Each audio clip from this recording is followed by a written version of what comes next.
여러분, 참 오랜만입니다. 세월이 참 빠르지요. 어제는 푸른 청춘인 줄 알았는데 어느덧 거울 속에는 머리가 희끗해진 중년의 신사가 혹은 인자한 눈매의 여사님이 서 계시네요. 저 최불암도 그렇습니다. 수많은 드라마 속에서 누군가의 아버지로 할아버지로 살다 보니 이제는 연기가 아니라 진짜 제 삶의 무게가 어깨를 누를 때가 많아요. 오늘 제가 여러분께 드리고 싶은 이야기는 아주 무겁고도 또 아주 따뜻한 이야기입니다. 바로 우리 조상님들의 묘소를 찾는 성묘에 대한 이야기예요. 특히나 인생의 반환점이라는 50세를 넘기신 분들께는 이 이야기가 단순한 미신이 아니라 남은 여생을 평안하게 보낼 수 있는 지혜가 될 거라 확신합니다. 여러분, 50이라는 숫자가 무엇을 의미합니까? 공자께서는 지천명 지텐미라 하셨지요. 하늘의 명을 아는 나이라는 뜻입니다. 이제는 내가 잘나서 여기까지 온 게 아니라는 걸 깨닫는 나이입니다. 보이지 않는 손길, 즉 조상의 덕과 뿌리의 힘이 나를 지탱해주고 있었다는 것을 가슴으로 느끼기 시작하는 때지요. 그런데 말입니다. 제가 전국 방방곡곡을 다니며 많은 사람을 만나보니 이 귀한 나이에 성묘를 가서 오히려 복을 깎아먹고 오는 분들이 너무 많더군요. 아이고 선생님, 정성껏 절하고 음식 차려드리면 되는 거 아닙니까? 하고 묻고 싶으시겠죠. 하지만 아니에요. 성묘는 단순히 음식을 대접하는 자리가 아닙니다. 그것은 이승의 나와 저승의 뿌리가 만나는 거룩한 소통의 시간입니다. 50세 이후의 성묘는 젊었을 때처럼 부모님께 투정 부리러 가는 자리가 되어서는 안 됩니다. 만약 여러분이 아직도 산소 앞에서 발을 구르며 눈물을 흘리거나 왜 나를 이렇게 힘들게 하셨느냐 하며 원망을 쏟아내고 있다면 그건 여러분의 운명을 스스로 갉아먹는 행위입니다. 조상님들은 우리를 지켜보는 거울과 같습니다. 거울 앞에 서서 일그러진 표정을 지으면 돌아오는 모습 또한 일그러질 수밖에 없지요. 제가 아는 한 지인은 사업이 망했다고 산소에 가서 곡소리를 하며 통곡을 했습니다. 조상님이 도와주지 않아서 이렇게 됐다고 소리를 쳤지요. 그런데 그 뒤로 그분의 삶이 어떻게 됐을까요? 평안해졌을까요? 아닙니다. 오히려 마음속에 도끼만 더 커져서 가족들과의 사이마저 틀어지고 말았습니다. 50세가 넘어서도 내 불행의 원인을 조상 탓, 남 탓으로 돌린다면 조상님들이 보시기에 얼마나 마음이 아프시겠습니까? 성묘는 나를 비우고 뿌리를 채우는 시간이어야 합니다. 50세 이후에 우리는 이제 조상님께 무엇을 달라고 요구할 게 아니라 지금껏 지켜주셔서 고맙습니다라는 안부를 먼저 전해야 합니다. 그 평온한 마음가짐이 바로 우리 집안의 기운을 바꾸고 나아가 내 노년의 품격을 결정짓는 법입니다. 여러분, 산소에 가기 전에 마음을 먼저 정돈하십시오. 화려한 제수용품보다 더 중요한 것은 여러분의 맑은 눈빛과 단정한 옷차림 그리고 겸허한 마음입니다. 50세는 이제 어른입니다. 어른답게 조상을 대하는 법, 그것이 바로 오늘 제가 여러분께 전하고 싶은 첫 번째 울림입니다. 자, 이제 본격적으로 우리가 조상의 묘소에서 절대로 해서는 안 될 세 가지 대기다지에 대해 하나씩 짚어볼까 합니다. 귀를 기울여 보세요. 이건 여러분의 자식들에게도 꼭 가르쳐 주어야 할 세상의 이치입니다. 이제 첫 번째 금기사항을 말씀드릴까 합니다. 여러분, 혹시 산소에 가서 가장 먼저 하시는 말씀이 무엇인가요? 아버지, 저 왔습니다 라는 인사 뒤에 혹시 사는 게 왜 이리 힘듭니까? 자식놈이 말을 안 듣습니다. 돈 때문에 죽겠습니다. 같은 한숨 섞인 하소연을 쏟아내고 있진 않으신지요? 50세가 넘어서도 조상님 묘 앞에서 내 삶의 고달픔을 낱낱이 고하며 우는 것, 이것이 바로 첫 번째로 경계해야 할 대기다지입니다. 우리 한국인들에게 묘소는 그저 돌아가신 분이 묻힌 땅이 아닙니다. 그것은 집안의 기운이 모이는 뿌리의 근원이지요. 그런데 그 신성한 곳에 가서 세상의 온갖 탁한 감정과 원망을 쏟아붓는다면 그것은 조상님께 효도를 하는 것이 아니라 오히려 조상님의 영면을 방해하고 내 운명의 기운을 스스로 꺾는 일입니다. 생각해 보십시오. 여러분도 이제 부모가 되어 자식을 키워보지 않았습니까? 쉰이 넘은 자식이 명절이나 기일에 찾아와서 내 앞에서 힘들어 죽겠다, 누구 때문에 망했다며 눈물 콧물 흘리고 있으면 부모 마음이 어떻겠습니까? 기특하기는커녕 가슴이 찢어지고 죽어서도 마음 편히 눈을 감지 못할 노릇이지요. 조상님들도 마찬가지입니다. 50세는 이미 인생의 가을에 접어든 나이입니다. 이제는 내 삶의 무게를 스스로 짊어질 줄 알아야 하는 어른의 나이인데 여전히 아이처럼 묘 앞에서 투정만 부린다면 그 가문의 에너지가 어떻게 맑아질 수 있겠습니까? 특히 누구 탓을 하는 것은 절대로 금물입니다. 형님은 저렇게 잘 사는데 나는 왜 이 모양입니까? 라든지 동생이 내 돈을 떼먹었습니다 라는 식의 형제간의 갈등을 조상님 묘 앞에서 고발하는 분들이 있어요. 이것은 조상님의 가슴에 대못을 박는 행위입니다. 조상님이 가장 바라는 것은 자손들의 화목입니다. 산소 앞에서 형제나 친척을 원망하는 말을 뱉는 순간 그 묘소의 기지한 기운은 사라지고 살사히 낀다는 사실을 명심해야 합니다. 무속적인 의미나 기지의 흐름으로 봐도 그렇습니다. 무덤은 음의 공간입니다. 살아있는 우리는 양의 기운을 가지고 있지요. 그런데 내가 슬픔과 원망이라는 무거운 음의 감정을 가득 안고 그곳에 가면 묘소의 음기와 나의 슬픔이 만나서 나쁜 시너지를 냅니다. 그렇게 되면은 성묘를 다녀온 뒤에 몸이 아프거나 마음이 더 우울해지거나 하는 일이 꼬이는 이른바 산소탈이 날 수도 있는 법이지요. 50세 이후의 성묘는 보고가 아니라 감사여야 합니다. 덕분에 이만큼 살고 있습니다. 아이들도 큰 탈 없이 자라고 있습니다 하는 긍정의 에너지를 전하십시오. 설령 지금 당장 삶이 고달프고 사업이 기울었을지라도 조상님 앞에서는 당당한 모습을 보이려 노력해야 합니다. 지금은 조금 어렵지만은 제가 조상님의 기운을 받아 잘 헤쳐나가 보겠습니다 라는 다짐을 하러 가는 곳이 바로 묘소입니다. 여러분, 묘소는 여러분의 감정 쓰레기통이 아닙니다. 그곳은 여러분의 영혼을 정화하고 다시 일어설 힘을 얻는 충전소여야 합니다. 원망의 눈물은 집에서 혼자 닦으시고 조상님 앞에서는 가장 밝고 단단한 모습으로 서십시오. 그것이 50을 넘긴 어른이 보여줄 수 있는 최고의 효도이자 내 운명을 바꾸는 첫 번째 비결입니다. 자, 조용히 눈을 감고 생각해 보세요. 나는 지난번 성묘 때 조상님께 어떤 말을 건넸는가? 만약 한 탑만 늘어놓았다면 다가오는 성묘에는 빈손으로 가더라도 환한 미소 한 자락을 챙겨가시길 바랍니다. 조상님은 여러분의 돈이나 비싼 재물이 아니라 여러분의 평안한 마음을 가장 먼저 보고 싶어 하십니다. 이제 두 번째 이야기를 해볼까 합니다. 여러분, 혹시 바쁘다 바빠를 입에 달고 살진 않으십니까? 50대가 되면 사회적으로도 책임이 무겁고 집안일도 많아서 참 정신이 없죠. 하지만 그 바쁜 마음이 조상님 묘소까지 이어지는 것만큼 위험한 일은 없습니다. 두 번째 대기는 바로 성의 없는 태도와 치워버리듯 해치우는 마음입니다. 요즘 세상을 보면은 참 안타까운 풍경이 많아요. 성묘를 와서도 한 손에는 휴대전화를 들고 계속해서 업무 전화를 받거나 문자 메시지를 확인하는 분들이 계십니다. 심지어 절을 하면서도 마음은 이미 식당 예약 시간에 가 있는 경우도 있지요. 조상님 앞에서 절을 올리는 그 짧은 몇 분조차 오롯이 집중하지 못하는 것, 이것이 우리 조상님들이 가장 섭섭해 하시는 일입니다. 50세라는 나이는 인생의 격을 완성해가는 나이입니다. 격이라는 것은 대단한 곳에서 나오는 게 아니라 보이지 않는 곳에서 정성을 다할 때 생겨나는 법이지요.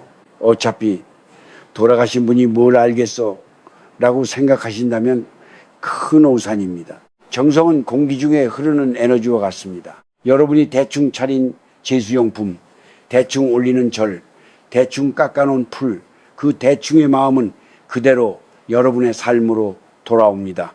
제가 예전에 지방 촬영을 갔을 때 본 광경이 기억나네요. 어떤 중년 신사분이 비싼 외제차를 타고 와서 산소 앞에 돗자리를 펴더군요.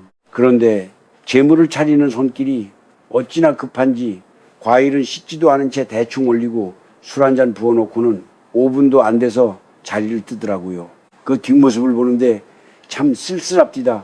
조상님을 뵙는 게 아니라 숙제를 해치우는 모습이었거든요. 여러분, 그렇게 마음 없이 하는 성묘는 차라리 안 가는 이만 못할 수도 있습니다. 특히 50세 이후에는 무릎도 아프고 허리도 예전 같지 않지요. 그래서인지 저를 생략하거나 서서 고개만 까딱하고 마는 분들도 많아졌습니다. 물론 몸이 정말 불편하시다면 어쩔 수 없지만 할 수 있음에도 불구하고 편의를 위해 형식을 무너뜨리는 것은 마음의 문제입니다. 정성스럽게 무릎을 굽히고 땅에 머리를 대는 그 행위는 내 안의 교만함을 꺾고 뿌리 앞에 나를 낮추는 가장 고결한 수행입니다. 또한 묘소 주변을 대하는 태도도 중요합니다. 조상님의 묘를 마치 남의 집 보듯 하는 분들이 있어요. 묘역에 쓰레기를 버리거나 담배를 피우거나 고성방가로 시끄럽게 하는 행위는 절대 금물입니다. 묘소는 고인의 영혼이 머무는 안식처이자 우리 집안의 성역입니다. 그곳을 정갈하게 가꾸는 것은 조상님의 옷을 갈아입혀 드리는 것과 같습니다. 잡풀 하나를 뽑더라도 아버지, 어머니 시원하시죠? 하는 마음을 담아보세요. 그 손끝의 정성이 바로 조상의 음덕을 불러오는 통로가 됩니다. 우리 한국 문화에서 효션은 단순히 살아생전의 도리가 아닙니다. 죽음 이후에도 이어지는 끝없는 존중이지요. 50대가 되어 자식들에게 효도를 받고 싶다면 여러분이 먼저 조상님께 정성을 다하는 뒷모습을 보여주어야 합니다. 우리 아버지는 할아버지 산소에 가면 참 경건하셨어 라는 기억을 자식들에게 심어주는 것, 그것이 가장 위대한 가정 교육입니다. 여러분, 성묘는 시간을 내서 가는 것이 아니라 시간을 정성껏 바치러 가는 것입니다. 시계를 보지 마십시오. 휴대전화는 잠시 꺼두십시오. 묘소 앞에 서 있는 그 순간만큼은 이 세상의 소란스러움을 잊고 오직 내 뿌리와 나만의 깊은 대화를 나누십시오. 그 정적 속에서 조상님이 주시는 지혜가 들릴 것입니다. 천천히 가라. 괜찮다. 잘하고 있다. 그 목소리를 듣고 오는 것이 진정한 성묘의 완성입니다. 이제 어느덧 세 번째 이야기에 다다랐네요. 여러분, 세 번째로 경계해야 할 것은 바로 오만함입니다. 더 정확히 말하자면 조상님 묘소 앞에서 내가 가진 재산이나 지위, 즉 세상의 잣대를 들이대며 뽐내지 말라는 것입니다. 50세를 넘기면 사회적으로 어느 정도 자리를 잡고 주머니 사정도 예전보다 나아진 분들이 많으실 겁니다.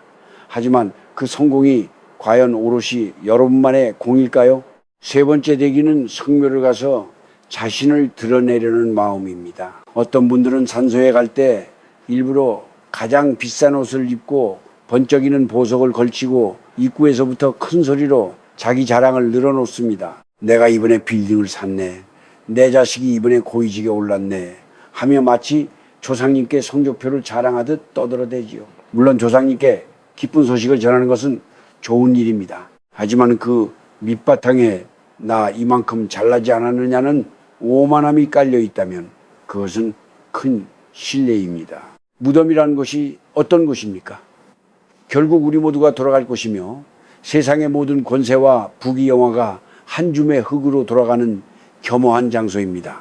그 절대적인 진리 앞에서 인간의 짧은 성공을 뽐내는 것이 얼마나 부질없고 우스운 일이겠습니까? 조상님들은 여러분의 통장 잔고를 보시는 게 아닙니다. 여러분이 얼마나 바른 마음으로 세상을 살아가고 있는지 그 터도의 향기를 보십니다. 특히 형제나 친척들이 모인 성묘 자리에서 이런 오만함은 큰 화를 부릅니다. 50대 이후에 형제 간의 갈등이 깊어지는 이유 중 하나가 바로 묘소 앞에서의 눈치 싸움과 자랑질입니다. 나는 이만큼 재물을 준비했는데 너는 왜 그것밖에 안 해왔느냐? 식의 비교 혹은 은근히 자신의 부를 과시하며 형제들을 주눅들게 하는 행동은 조상님의 가슴을 가장 아프게 하는 칼날입니다. 조상님이 보시기에 형제는 다 똑같은 자식인데 그 앞에서 누가 높고 낮음을 따지는 것이 얼마나 비극적인 일입니까? 진정으로 성공한 사람, 진정으로 격이 있는 50대는 묘소 앞에서 더 낮아집니다. 제가 이만큼 이룬 것은 모두 조상님이 닦아주신 길 덕분입니다 라고 공을 돌릴 줄 압니다. 내가 가진 것들이 내 것이 아니라 잠시 빌려온 것임을 깨닫는 나이가 바로 50대 아닙니까? 묘소 앞에 서서 그 차가운 비석이나 봉분을 만져보십시오. 거기서 느껴지는 것은 권력이 아니라 생명의 유한함입니다. 그 유한함 앞에 서면 자랑할 것도 내세울 것도 없다는 것을 알게 되지요. 또한 묘소 앞에서 남을 무시하거나 아랫사람에게 함부로 대하는 태도도 경계해야 합니다. 요즘 젊은 애들은 예의가 없어 라며 자식들을 묘 앞에서 윽박지르는 부모님들이 계십니다. 그것 또한 또 다른 형태의 오만입니다. 내가 옳다는 고집을 내려놓고 조상님이 그러하셨듯 자애로운 눈빛으로 후손들을 감싸 안아야 합니다. 그것이 50세가 보여줘야 할 중년의 미학이자 어른의 무게입니다. 여러분, 조상님은 여러분의 명품 가방이나 비싼 자동차를 기억하지 않습니다. 다만 여러분이 흘린 진심 어린 땀방울과 누군가를 위해 베푼 따뜻한 마음씨를 기억하십니다. 성묘하러 갈 때는 가장 소박하고 단정한 마음을 준비하십시오. 화려한 수식어는 빼고 부끄럽지 않게 살려고 노력하고 있습니다 라는 짧은 고백 한마디면 충분합니다. 오만함의 안개를 걷어낼 때 비로소 조상님의 참된 가르침이 여러분의 가슴에 닿을 것입니다. 무덤은 죽은 자의 공간이 아니라 산자가 어떻게 살아야 할지를 배우는 학교입니다. 그 학교에서 가장 먼저 배워야 할 과목은 바로 겸손이라는 사실을 잊지 마십시오. 이제 마지막으로 우리가 이 모든 가르침을 안고 어떻게 남은 인생을 평안하게 살아갈지에 대해 정리해 보려 합니다. 이제 긴 이야기에 마침표를 찍을 시간이 되었네요. 여러분, 여기까지 제 두서없는 이야기를 귀담아 들어주셔서 참 고맙습니다. 우리가 오늘 나눈 세 가지 대기, 즉 원망의 눈물, 성의 없는 태도, 그리고 세속의 오만함, 이 세 가지를 가만히 들여다보면 결국 하나의 줄기로 이어집니다. 그것은 바로 우리 마음속의 욕심과 집착을 버리라는 가르침이지요. 50세 이후의 삶은 마치 산을 내려가는 길과 같습니다. 올라갈 때는 앞만 보고 숨가쁘게 뛰었다면 내려올 때는 주변의 꽃도 보고 지는 노을도 감상하며 발걸음을 천천히 옮겨야 합니다. 성묘도 마찬가지예요. 이제는 조상님께 무언가를 더 달라고 떼쓰는 자리가 아니라 내가 가진 무거운 짐들을 하나둘씩 그분들의 발치에 내려놓고 오는 자리가 되어야 합니다. 선생님, 말은 쉽지만 현실은 여전히 팍팍합니다 라고 말씀하신 분들이 계실 겁니다. 맞습니다. 자식 걱정, 노후 걱정, 몸 어디 한 군데 안 아픈 곳 없는 게 우리네 인생이지요. 하지만 여러분, 산소에 가서 그 무거운 걱정들을 조상님 묘소에 묻고 온다고 생각해 보세요. 어머니, 이 걱정은 이제 어머니가 좀 맡아주세요. 저는 이제 좀 가볍게 살고 싶습니다 라고 말입니다. 조상님들은 기꺼이 그 짐을 대신 짊어지실 겁니다. 그것이 부모의 마음이고 뿌리의 사랑이니까요. 진정한 성묘를 마친 사람의 얼굴은 산을 내려올 때 환해져야 합니다. 마음속의 도끼와 원망을 씻어내고 정성스러운 의식을 통해 자신을 정돈했으며 오만함을 버리고 겸손을 채웠으니 그 얼굴에 어찌 빛이 나지 않겠습니까?